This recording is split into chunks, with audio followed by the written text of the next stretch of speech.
빠라밤 빰빰빰빰빰빰빰빰빰 축하합니다 축하합니다 양자역학의 생일을 축하합니다 축하합니다 축하합니다 양자역학 탄생을 축하합니다. 오늘의 주인공은 누구? 양자역학. 더 힘차게 오늘의 주인공은 누구? 양자역학. 양자 육세역학 양자 양자 축하합니다. 양자역학 탄생을 축하합니다. 자, 여러분들 올해가 양자역학 탄생 100주년입니다. 무려 100주년. 이거 근데 사람들은 잘 모르는 것 같아요. 맞아요. 사실 한국에서도 강연이라든지 여러 행사가 열리기는 했지만 100주년이라는 딱 이런 기념비적인 거에 비해서는 조금 약하게 지나간 것 같아요. 솔직히 고백하면 저도 몰랐습니다. 모를 수 있죠. 오늘까지 몰랐어요.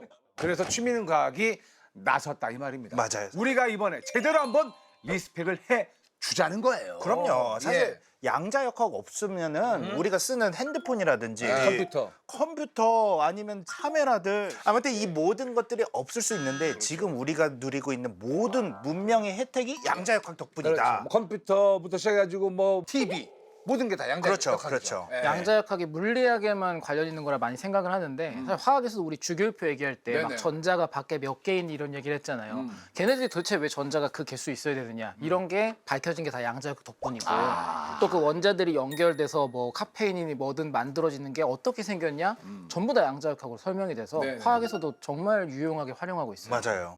양자역학의 침투력이 정말 어마어마한 것 같은데 근데 이제 그런 것 치고는 파티가 네. 좀 늦게 열린 감이 있어요. 왜 그런 거예요? 왜냐면 90주년이나 80주년도 아니고 양자역학 100주년을 저희 취미는 거기서 축하하려면 예. 그래도 좀 거물, 예. 빅가이. 빅가이를 모셔야 될 것 같아서 빅 사이언티스트. 네, 그래서 모시느라 조금 걸렸는데 아마 지금쯤 오셨을 것 같습니다. 네네네.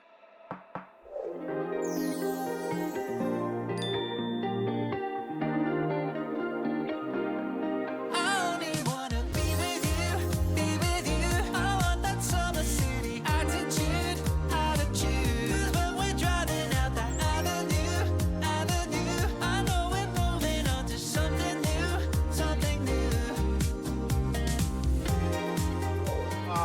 야, 반갑습니다.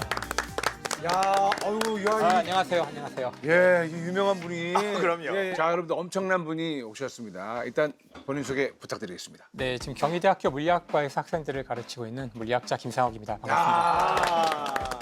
셀럽이시죠? 네, 셀럽이시죠. 정말 저도 TV에서 본 적이 있어가지고. 근데 별명이 다정한 물리학자라고 하는데 맞습니까? 조금 오해가 있는 단어인데요. 예. 그때 이제 유시민 선생님께서 네. 이런 말씀하셨어요. 내가 김상욱 박사에게 물리학을 배웠으면 네. 물리학이 좀 더 다정하게 다가왔을 텐데 이렇게 말씀을 그러니까 제가 아니라 물리학이 다정할 거라고 하신 건데 이제 이게 약간 와전돼가지고 김상욱이 다정한 물리학자다 이렇게 와전이 됐는데 저는 이 와전이 너무나 좋다고 생각을 해서 아니 근데 예. 다정하게 말씀을 또 잘 해주시니까 맞아요. 물리학이라는 게 다정하게 다가오는 거죠. 네. 근데 이제 오늘 이야기는 다정하지는 못할 것 같은데 예. 사실상 큰일입니다 저한테. 오늘은 정말로 어려운 내용일 수가 있을 것 같아요. 하지만 걱정하실 필요는 없는 게 네. 그 유명한 말이 있어요. 양자역학 관련해서 리처드 파인만이라는 예, 미국 파인만, 예. 물리학자가 있는데요. 네. 그분이 남긴 유명한 말이 있는데 양자역학을 이해한 사람은 한 명도 없다. 다행이다. 그렇죠. 너무 귀환이 되네요. 그렇죠. 본인도 이해 못했다는 얘기이기도 하고 저도 이해 못했겠죠. 파인만이 이해 못했다 그러는데 그러니까 이게 큰 위안을 주는 말이 있기 때문에 걱정하지 마세요. 우리가 오늘 한 10이면 4만 알아가자. 나는 그런 생각으로. 욕심이 과하시군요. 그래요? 그게 욕심입니까? 저도 같은 생각했어요. 그럼 너무 부담 없는데요? 네. 3. 이 정도. 이 정도? 네. 이 정도. 10에 양자역학이 10이라면 이 정도만 알아가는 걸로 우리가 만족을 하면 좋을 것 같고요. 혹시나 몰라가지고 제가 어렵다 싶으면 요걸 흔들겠습니다. 근데 저희가 시작할 때 100주년을 정말 막자지껄하게 축하를 하고 시작했는데 뭘 기준으로 100주년이라고 얘기를 하는 거예요? 사실 좀 모호할 수 있어요. 어떤 학문의 시작점이라는 게 언제인지를 말하는 게 쉽지는 않잖아요. 네. 그래서 지금 현재 올해가 100주년이라는 것은 네. 하이젠베르크의 논문이 있는데 행렬역학 논문을 제출하고 출판된 해가 1925년이었어요. 그러니까 그걸 기준으로 한다면 그러면 올해가 100주년이 100주년이고. 되는 거죠. 근데 하지만 양자라는 단어가 언제 나왔고 띄엄띄엄한 그런 개념이 언제인가로 생각해 보면 그건 막스 플랑크의 1900년의 논문이 아닌가 이렇게 볼 수도 있거든요. 1900년. 그래서 막스 플랑크. 그러면 이제 올해가 125주년이 되는데 그러네요. 실제로 2000년에 양자역학 100주년 기념식을 베를린 대학에서 했었어요. 했었어요? 왜냐하면은 막스 플랑크는 베를린 대학에 있어가지고 그래서 그때 이제 물리학계에서는 약간 서로 과연 언제가 맞는가. 근데 저는 당연히 1925년이 맞다고 생각하는 사람이에요. 뭐 유엔이 올해로 한 거 보니 맞아요. 물리학자들의 대부분의 생각도 그런 것 같고요. 맞아요. 사실 하이젠베르크가 했던 그 행렬역학의 논문은 그게 사실 양자역학의 어떤 수학적 완성된 형태이기 때문에 그 역사를 벗어나서 그냥 물리학자의 감각으로 볼 때는 그 25년이 맞다고 생각합니다. 김상욱 교수님이 맞다고 하면 맞는 거예요. 그렇게 생각하시니까. 그런 건 아니고요. 그나저나 이 양자역학 특집인 만큼 기대를 좀 많이 하실 것 같은데 어떤 이야기를 준비하셨습니까? 저희가 두 번에 걸쳐서 아, 2부요? 두 번에 걸쳐서 이야기를 하려고 두 번씩이나요? 하고요. 네. 네? 싫으세요? 아, 싫으신가요? 아, 싫은 건 아닌데 예, 좀 위기네요. 참고로 물리학과에서는 양자역학을 1년 배웁니다. 2학기를 배워요. 그래서 아무튼 양자역학 전체를 그냥 막 다루기보다는 이제 두 인물을 선택을 해서 좋다. 각각 한 분씩 다뤄볼까 하는데 아, 너무 좋네요. 위인전처럼. 그래서 양자역학의 수학적 구조를 만들었던 하이젠베르크와 네. 슈레딩거 슈레딩거. 두 사람을 이제 한 번씩 다뤄볼까 합니다. 오케이, 좋습니다. 자, 그러면 우선 하이젠베르크 이야기를 한번 들어볼까요?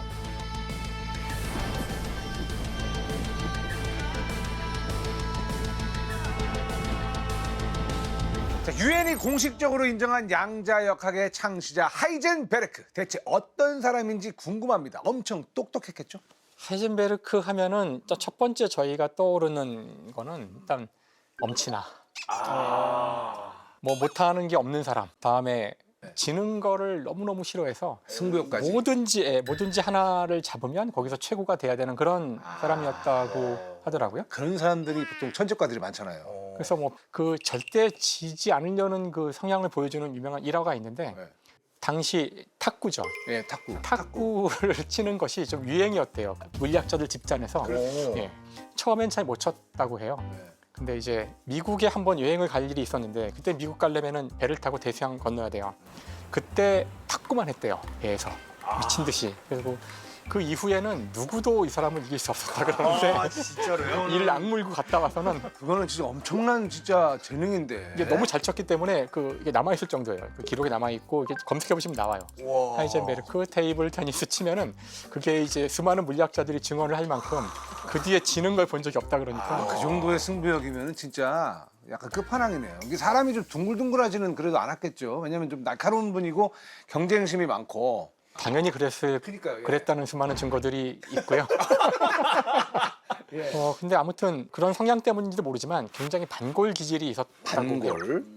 근데 이거는 하이젠베르크의 잘못은 아니에요. 어떤 의미에서는. 왜냐하면 사실 하이젠베르크가 태어난 것이 1901년 12월 5일이에요. 그러니까 지난주인 것 같은데. 그러니까 사실 지금이 이렇게 생일 파티하기 딱 좋은 기회입니다. 좋네. 네. 근데 1900년 초에 태어났다는 뜻은 그 1914년부터 18년까지가 제1차 세계대전이었거든요. 그 전쟁의 참화를 온몸으로 본 사람입니다. 그러니까 그 세대의 사람들이 기성세대에 대한 전쟁을 일으킨 기성세대에 대한 굉장한 반감이 있었고 새로운 사회를 만들려고 하는 어떤 사회 운동도 있었고 그런 거에서 열심히 본인도 그런 반골 기질을 발휘하면서 반체제, 반사회 운동 같은 거에 참여하기도 했었어요. 기성세대에 대한 어떤 불만이 많았군요.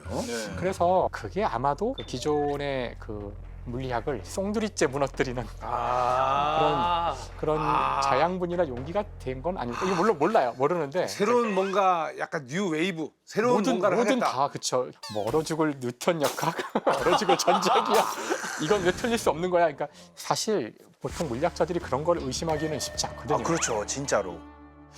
아니 그나저나 100년 전 과학계에는 이게 무슨 일이 있었길래 하이젠베르크가 양자역학이라는 거를 만들게 된 겁니까? 사실 양자역학은 여러 가지 그 루트를 통해서 개발이 되긴 하는데요. 네. 가장 중요한 거 하나만 이야기하자면 결국 양자역학은 원자를 설명하는 학문입니다. 원자를 설명하는 학문. 그러니까 원자가 중요한 이유는 여기 지금 화학자도 계시고 네. 생물학자도 계시지만 우리 모두가 공통으로 다뤄야 되는 대상은 원자잖아요. 그러니까 사실 이 세상을 이해한다는 것은 원자를 이해한다는 뜻인데요. 네. 드디어 원자의 구조와 원자가 무엇으로 되어 있고 이런 것들에 대해서 첫 단서가 나온 게 20세기 초였어요. 20세기 초.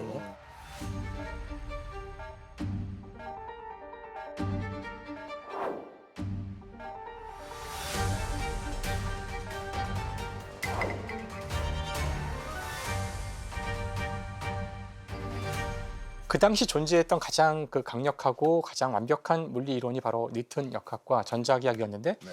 이것들을 가지고 원자가 이해되지 않았던 거예요. 그것들을 가지고 했는데도 이해가 되지 않는다. 기존의 학문이 틀리지 않았다면 뭔가 우리가 빠뜨린 게 있거나 아니면 혹시라도 기존의 학문이 틀렸나? 근데 과연 그럴 수가 있을까? 그러니까 그런 상황에 직면해 있던 거죠. 어떤 게 그런 게 이해가 안 된 거죠? 그러니까 이것도 설명이? 역시 예. 너무나 많은 것들이 설명이 안 되고 있었기 때문에 아주 혼란스러웠는데 오늘 저희 양자역학 설명을 위해서 가장 중요한 한 가지 예만 제가 네네. 소개를 해볼게요. 네네. 스펙트럼, 스펙트럼. 예, 스펙트럼이라고 예. 해서 그 원자 스펙트럼이라는 게 있습니다. 네네. 원자를 한 몇 개만 또는 한 종류의 원자만 놓은 다음에 거기다가 열을 가하면 열을 가하면. 아주 특별한 종류의 빛이 나온다는 걸 알 수가 있어요. 마치 우리가 프리즘으로 색깔을 분리해 볼 수 있잖아요. 예. 일반적으로는 색이 쭉 연속적으로 빨주, 노초, 파남보가 다 보통 나오는데 연속적으로 끊이지 않고 근데 원자가 내는 빛을 프리즘으로 쫙 분해해 보면 선 스펙트럼이라고 해서 딱딱딱 아주 정확한 몇 개의 색만 나와요. 이제 어려운 말로 특별한 주파수, 특별한 파장을 갖는 그런 빛만 탁탁탁 나오는 거죠. 특히 이건 수소 원자의 스펙트럼인데요. 수소 원자가 특정 파장의 빛만 흡수 방출한다는 그런 뜻이죠.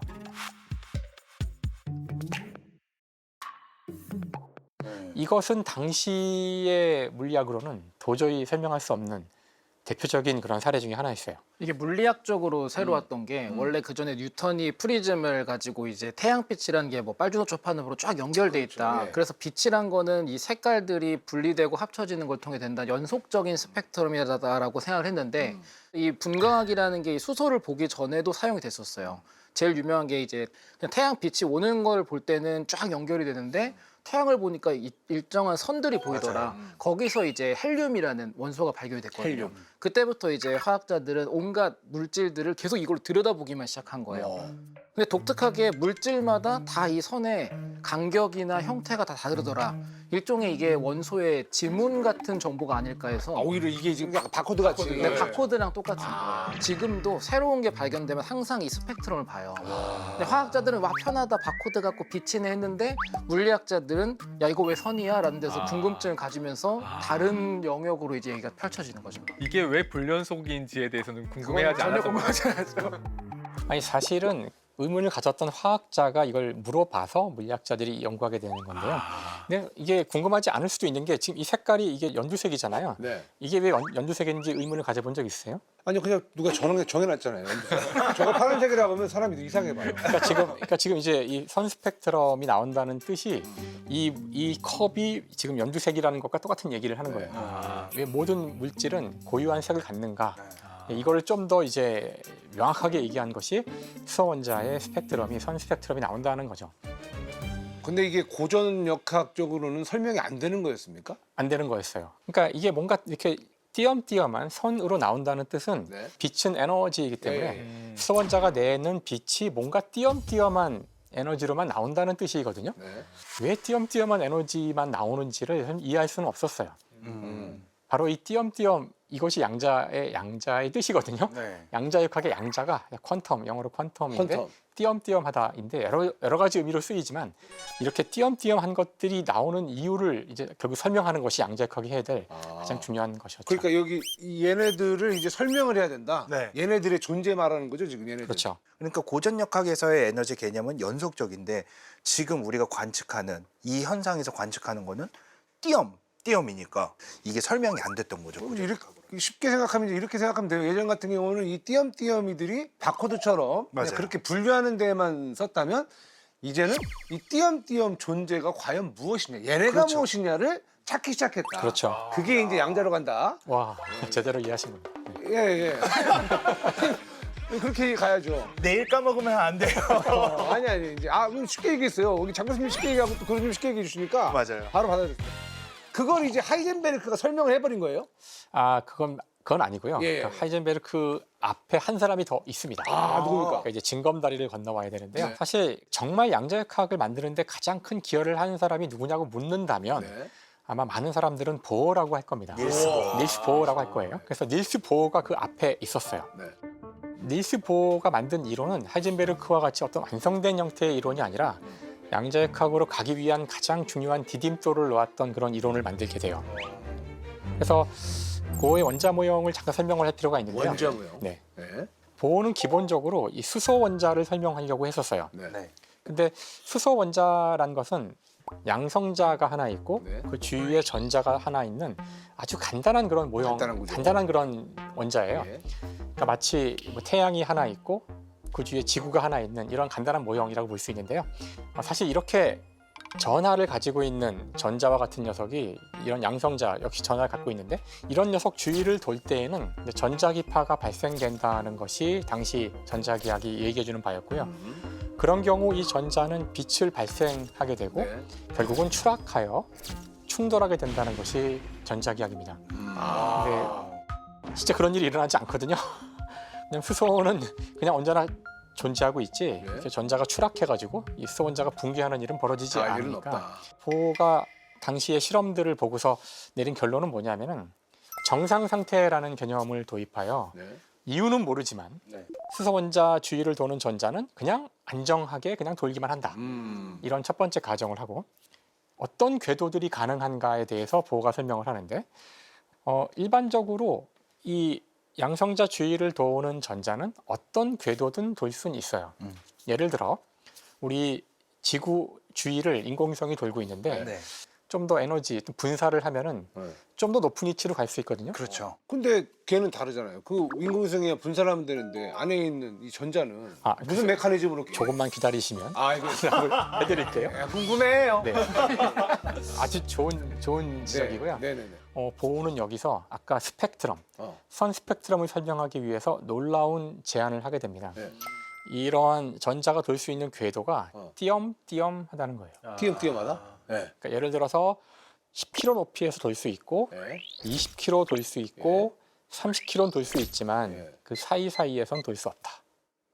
라고 하는 겁니다. 간격이 있다. 간격이 있다는 거예요. 13km, 이런 17km는 안 된다는 안 된다. 건데. 자, 그러면은 아까 질문하신 거에 답을 해볼게요. 네. 10km 높이에서 돌고 있던 인공위성이 네. 20km로 가려면은 네. 에너지를 더 써야 돼요. 써야죠. 어떻게 에너지를 쓰냐면은 자, 일반적으로 이렇게 원자에서의 에너지를 높이는 방법은 외부에서 빛을 주는 거예요.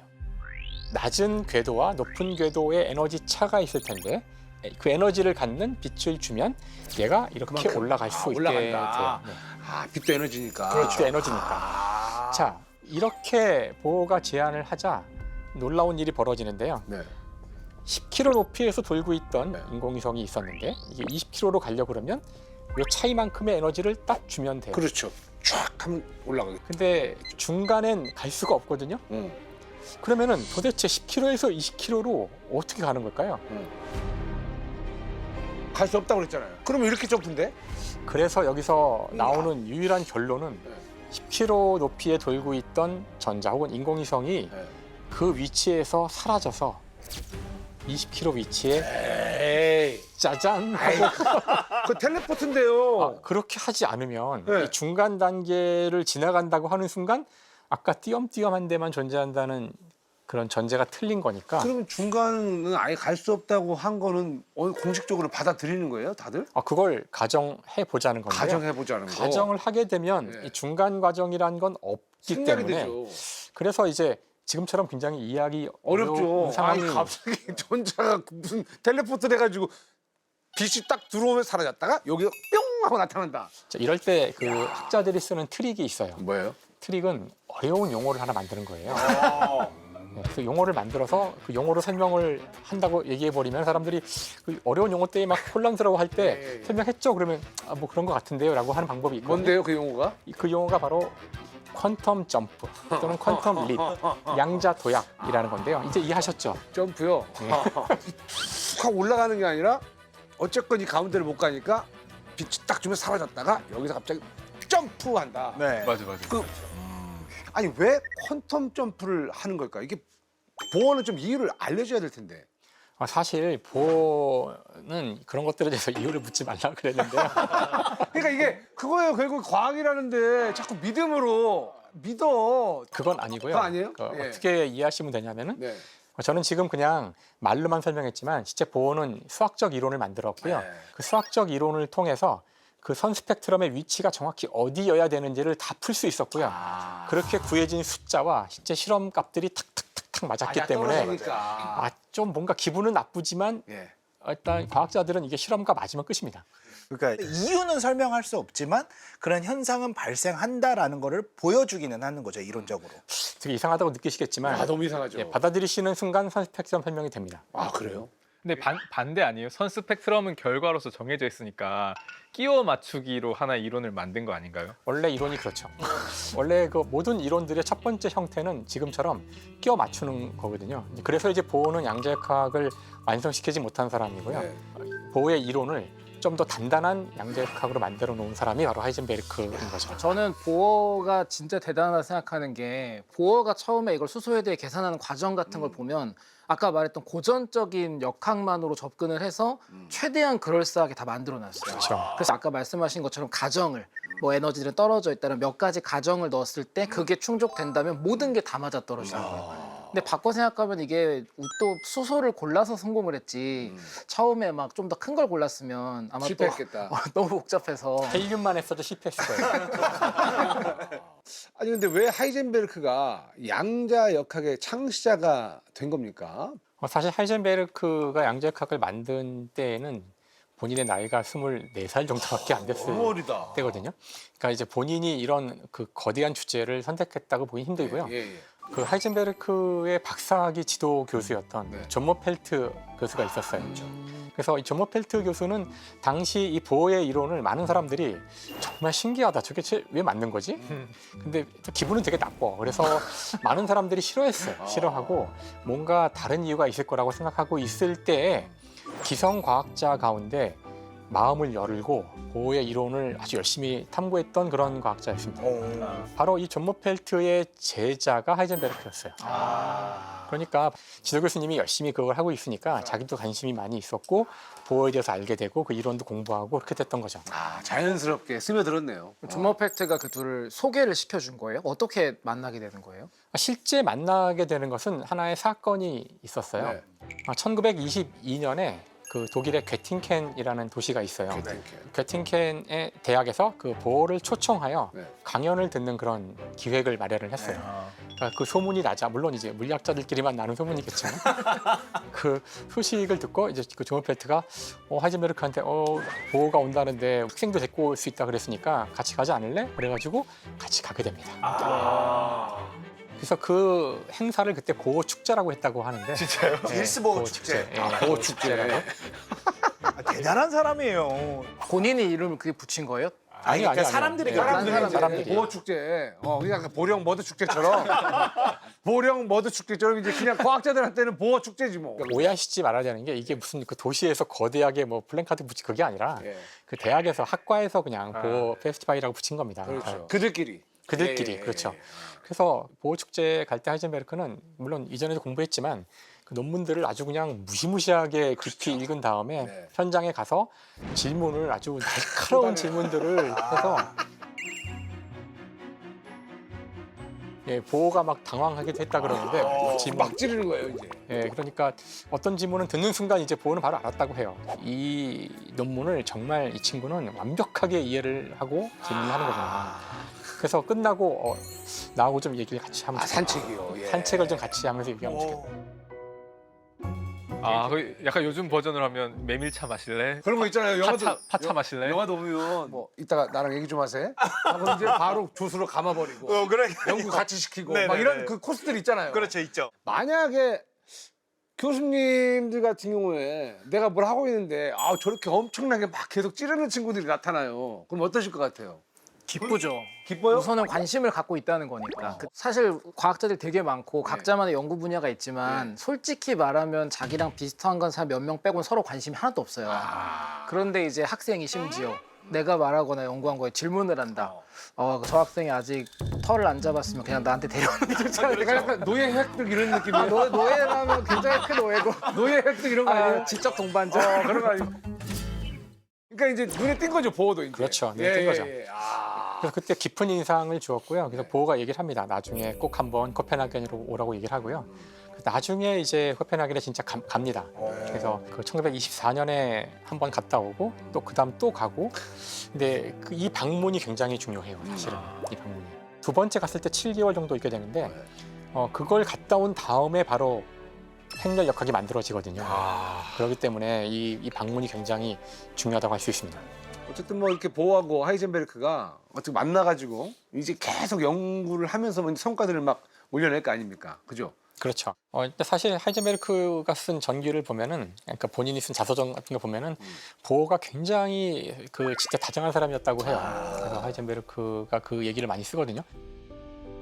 하이젠베르크가 그렇게 잘난 체하는 사람이니까 힘들지 않았겠어요. 처음에 가가지고 힘들어서 아무도 모르는 곳에 가가지고 그러고 있는데 보호가 오더니만 나랑 같이 한번 여행 가지 않을래? 그래서 진짜 그 위대한 사람이 자기를 데리고 한 2박 3일을 여행을 갔다 그때 되게 친해지고 온갖 얘기를 나눴다고 하는데요. 다정했네요. 철학과 인생과 누구처럼? 그 이후에는 누구처럼 다정했어. 그 이후로는 마음을 열고 서로 연구를 했다고 하는데요. 거기서 그 하이젠베르크가 느꼈던 거는 얼마나 이 양자역학을 개발하는 이들의 노력이 헛된가를 알았다고 하더라고요. 헛된가요? 헛되다? 무슨 말이냐면 보호가 하는 이론은 처음에 수소 혼자만 성공적으로 됐지 그 이후는 잘 안 됐거든요. 잘 안 되고서 지지부진해서 나중에 가면은 진짜 물리학을 다시 재검토하기 시작하는데 좀 옆에서 보고 있기에는 야 저렇게까지 해야 되나? 이제 이런 생각을 저런 방식의 한계를 느꼈다고 하더라고요. 야 그러면 오히려 측근인데 측근에 대한 반기를 슬슬 좀 이렇게 들려가는 반기라기보다는 열심히 했기 때문에 예. 이제 그 이론의 한계가 보인 거죠. 사실 한계를 대단한 사람이죠. 보통 모른 척하는데 맞아요. 내 어떻게 보면 나의 은인이고 나의 가장 어떻게 보면 그 연구와 모든 거에 있어서 영감을 많이 주는 사람인데 그렇죠. 이 양반 이상한데? 난 내가 길 갈래. 이거 쉽지 않아요. 그렇죠. 쉽지 않거든. 근데 이게 하이젠베르크 같은 경우는 이게 너무 대단한 거예요. 그래서 하이젠베르크는 그러면 어떤 방식으로 이제 접근을 합니까? 그래서 이제 하이젠베르크가 그 괴팅켄에 있는 막스 보른 밑에서 일을 하게 되는데요. 네. 근데 뭐 간지 얼마 안 됐기 때문에 막스 보른하고는 거의 관계가 없이 혼자 일을 진행했고 아까 바로 올해가 양자역학 100주년이 되는 그 논문을 이제 쓰게 되는데 그 논문의 저자는 하이젠베르크 한 명이에요. 혼자서. 그러니까 이전 지도교수도 관련이 없고 다음에 새 지도교수도 관련이 없고 보호하고는 다른 내용을 할 거니까 완전히 독자적으로 자기 혼자 쓰는 그런 논문을 잘하네. 그래서 이 1925년에 그 유명한 논문 양자역학의 재해석이라고 제목이 붙었고 양자역학 재해석. 네, 재해석이에요. 재해석. 그러니까 여기서 양자역학은 아마 앞선 양자역학을 말하는 거겠죠. 보호가 만든 양자역학. 이 논문은 그 초록이 되게 유명합니다. 초록. 초록이 딱 한 줄이에요. 진짜요? 네, 딱 한 줄인데 그 한 줄에 사실은 모든 가장 중요한 내용이 들어 있습니다. 우와. 뭐 당연하지만. 뭐죠? 뭡니까? 원칙적으로 측정할 수 있는 물리량들에만 기반하여 원칙적으로 측정할 수 있는 거기에만 근거하여 이론 양자역학의 토대를 세우려고 한다 이런 거거든요. 이 표현이 사실은 어떤 것들을 배제하려고 만든 표현이에요. 배제를 한다고요? 뭘 배제하냐면은 전자의 위치, 전자의 속도 이것이 원칙적으로 측정 가능하지 않다고 얘기하는 거예요. 우리 생각에는 전자의 속도. 사실 그 물리학자들이 수소원자를 이해한다라고 하면은 보호가 한 것처럼 전자가 어떻게 움직이고 있는지를 이해하는 게 우린 이해한 거예요. 그래서 이게 이렇게 움직이고 있고 빛이 들어가면은 뭐 점프를 하든 뭐든 또 어디 가서 움직이고 있고. 이 움직임을 기술할 수 있는 이론을 만들면 양자역학이 만들어졌다라고 생각할 수 있거든요. 네. 이것이 뉴턴이 한 방식인데요. 하이젠베르크는 이런 궤도나 위치 같은 것이 측정 가능하지 않다고 얘기하는 거예요. 일단 첫 번째 물어보죠. 우린 본 적이 없다. 전자를 본 적이 없고 본 적이 없고. 앞으로도 볼 수 있을 것 같지 않다. 라는 그렇죠. 거죠. 왜 우리는 본 적도 없고 볼 수 있을 것 같지도 않은 것에 기반하여 이론을 만들려고 하는가? 자, 우리가 원자에 대해서 아는 것은 단지 원자가 내는 빛만 안다는 거예요. 그렇죠. 스펙트럼은 무엇이냐 하면은 원자가 내는 빛이잖아요. 네. 에너지라고요. 원자가 내는 빛과 에너지 외에 당신이 본 게 뭐 있어? 근데 왜 당신은 자꾸 궤도를 얘기하지? 지금 빛만 봤잖아. 왜 자꾸 위치를 얘기하지?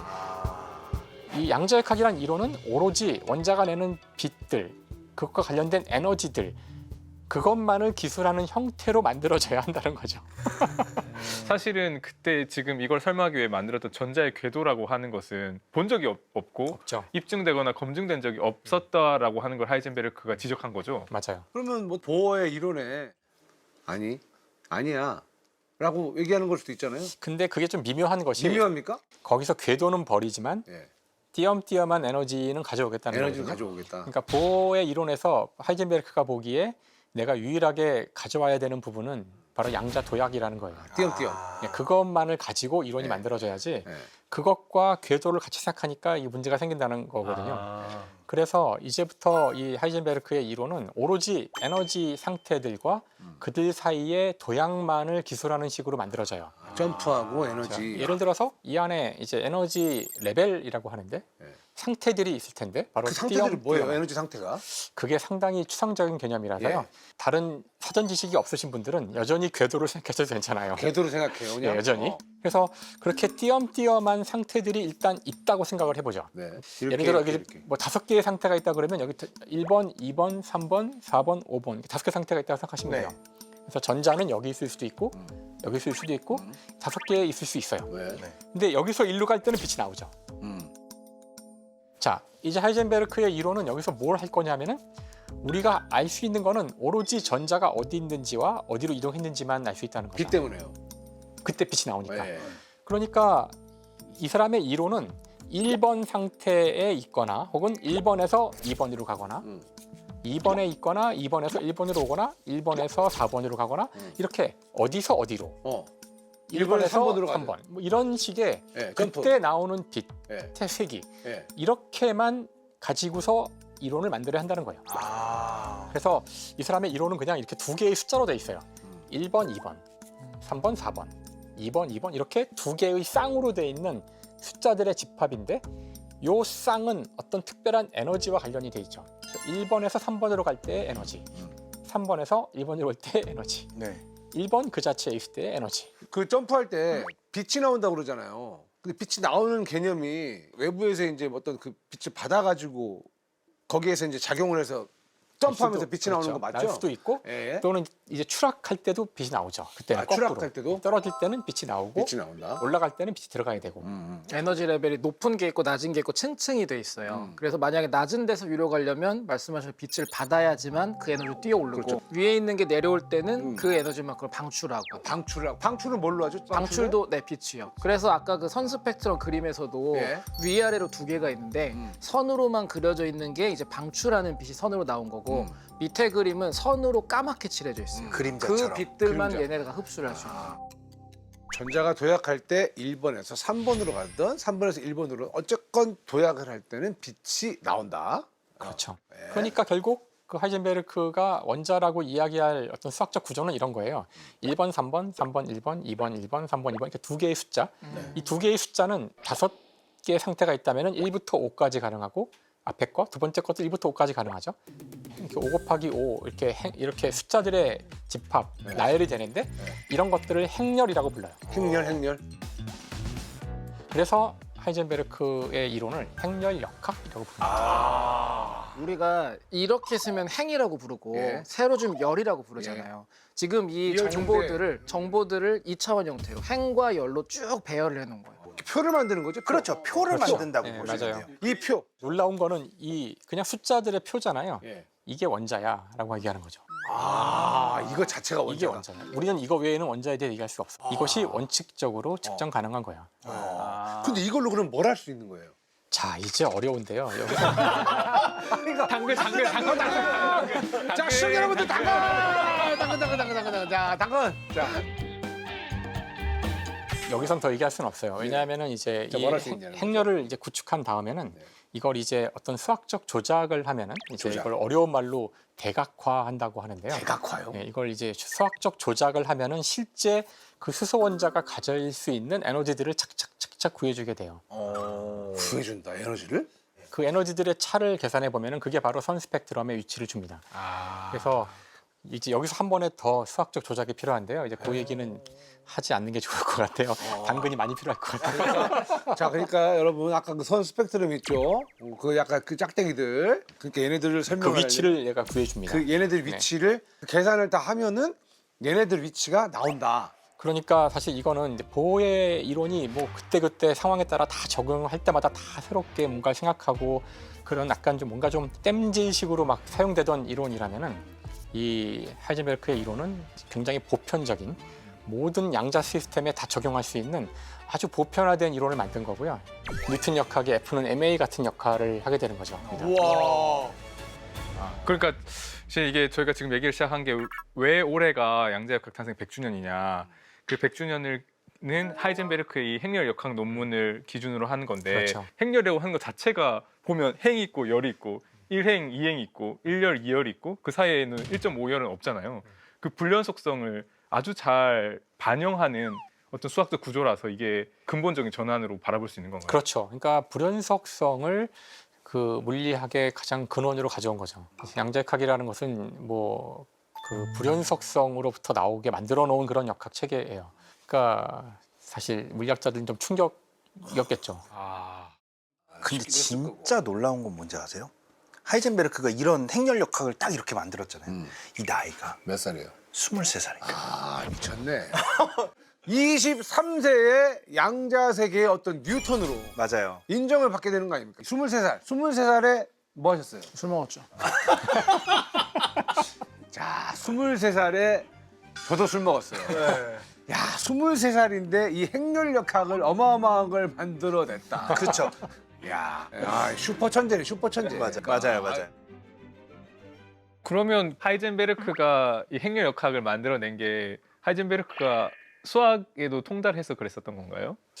아, 그건 물론 수학을 되게 잘했겠죠. 네. 잘했겠지만 본인은 행렬이 뭔지 몰랐다고 그러는데 그런 거 만들었다고요? 그러니까 그 물리학자들이 물론 행렬을 쓰긴 쓰는데 그러니까 천재네. 이렇게 널리 많이 사용하진 않다 보니 이 당시에도 이제 이 행렬에 대해서 깊이 있는 지식은 없었다 그래요. 행렬을 의도하지 않고 행렬 역학을 만든 거예요, 그러면? 그래서 이제 아까 그 괴팅켄에 있었던 것이 중요했는데요. 괴팅켄의 막스 보른의 밑에서 이제 그 포스닥 그 박사호 연구원 과정을 시작했거든요. 네. 근데 막스 보른은 당시 최고의 이제 수리 물리의 학자였어요. 당연하죠. 괴팅켄이란 곳은 수학에 유구한 전통이 있으니까 가우스부터 거기 시작해서. 물리학자들도 이제 수학을 잘하는 사람들이 모여 있는 건데 거기서 이제 그 하이젠베르크 논문을 본인도 봤다 그래요.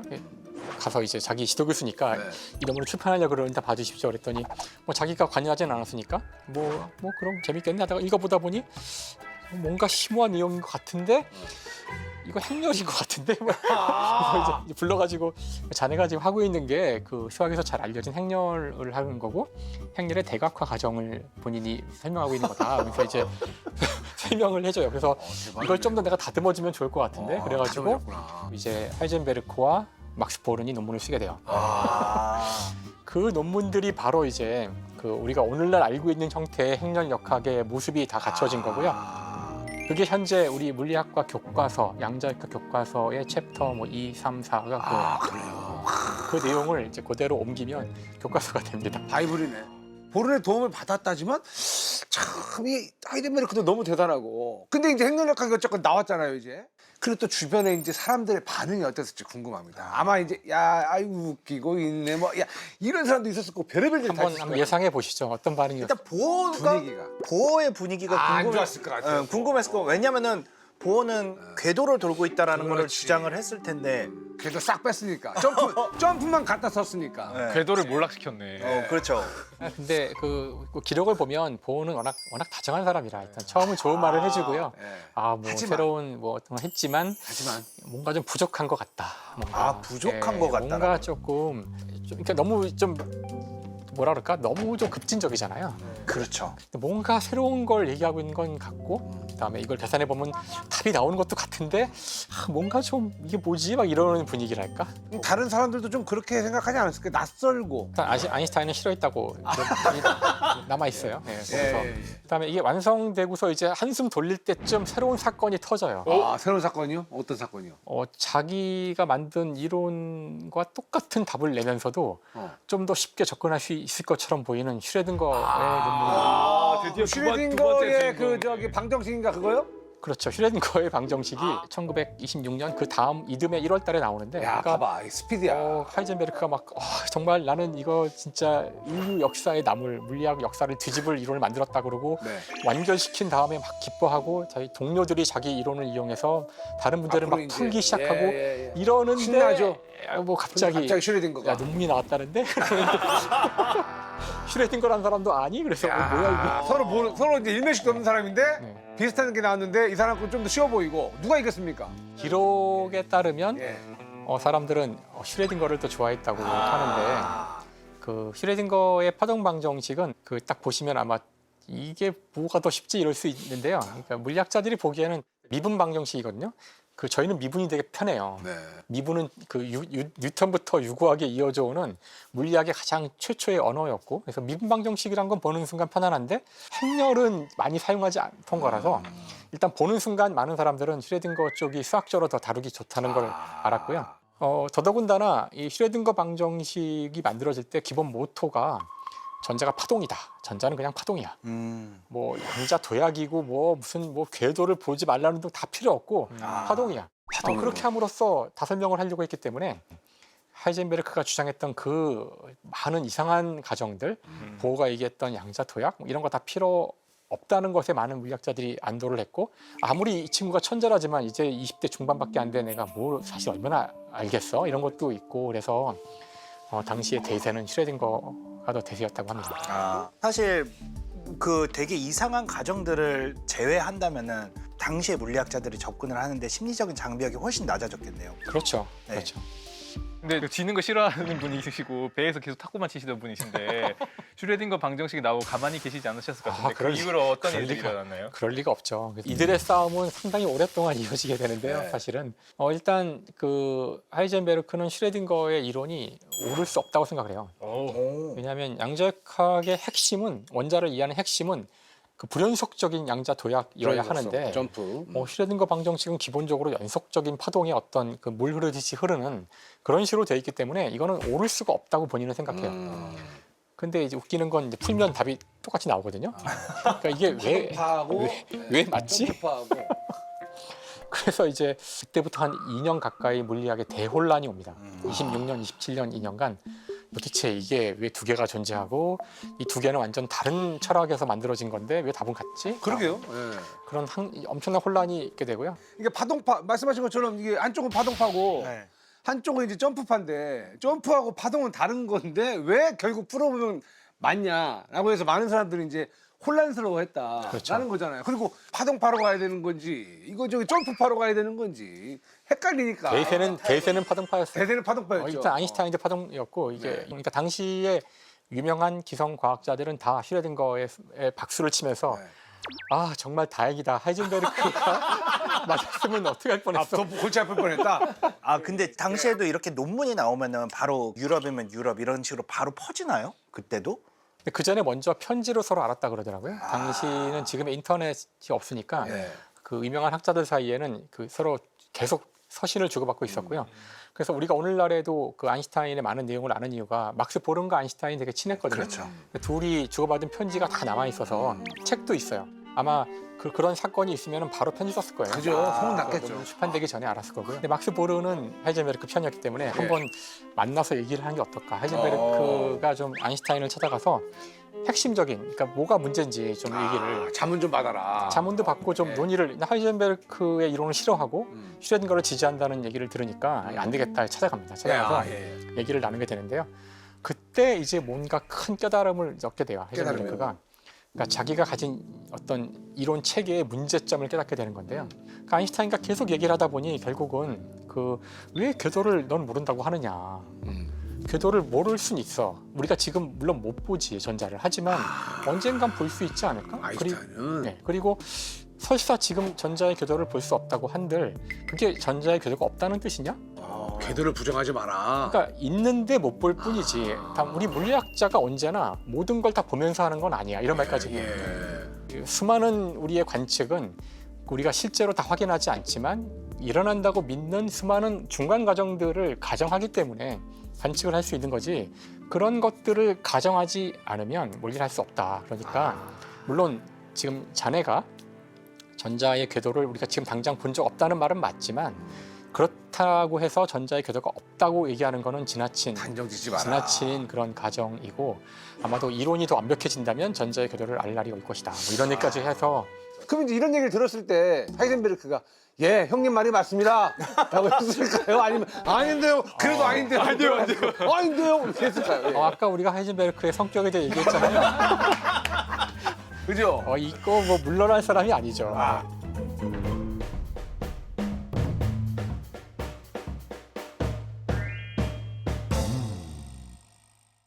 하이젠베르크는 드디어 본인이 찾던 답을 찾은 거죠.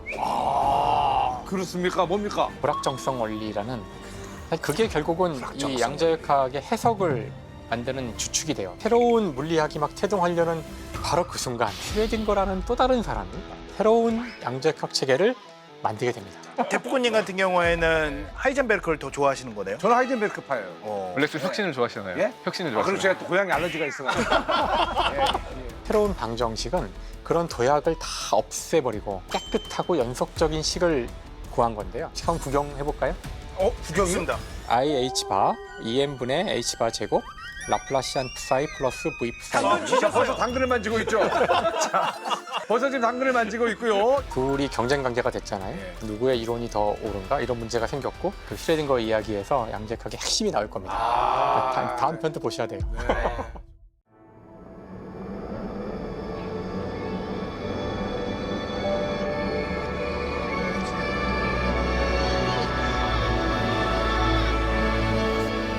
여기 있다. 바로 앞에 여기. 우와, 드디어 빙하 같은 거. 오, 여기 바로 있다. 약간 암모나이트 이런 거 아니에요? 맞아요. 고생되면은 네. 과학자분들을 직접 만나러 글로벌하게 해외로 떠납니다. 해외로. 와, 여기 봐봐. 멋있다. 저게 저것부터 빙하인가? 우와, 조심하세요, 선생님. 오. 아니, 근데 약간 클래스가 다른데요? 여기 있다. 찾았다. 모든 게 충격이고 놀라운 연속입니다. 야, 근데 이 스위스의 몇백 년 전 이 장인들이 중력까지 생각해서 시계를 만들었어요. 이 친구? 어디가?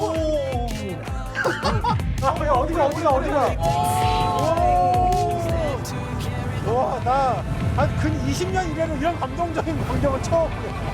우와, 내리니까 너무 멋있다. 와, 이거 언제 이거 봐라 이거. 야, 어디 가야 될것 같은데? 우리가 과학부를 하다 보니까 아유, 시선이 많이 완전 과학됐어요. 그쪽으로 가요.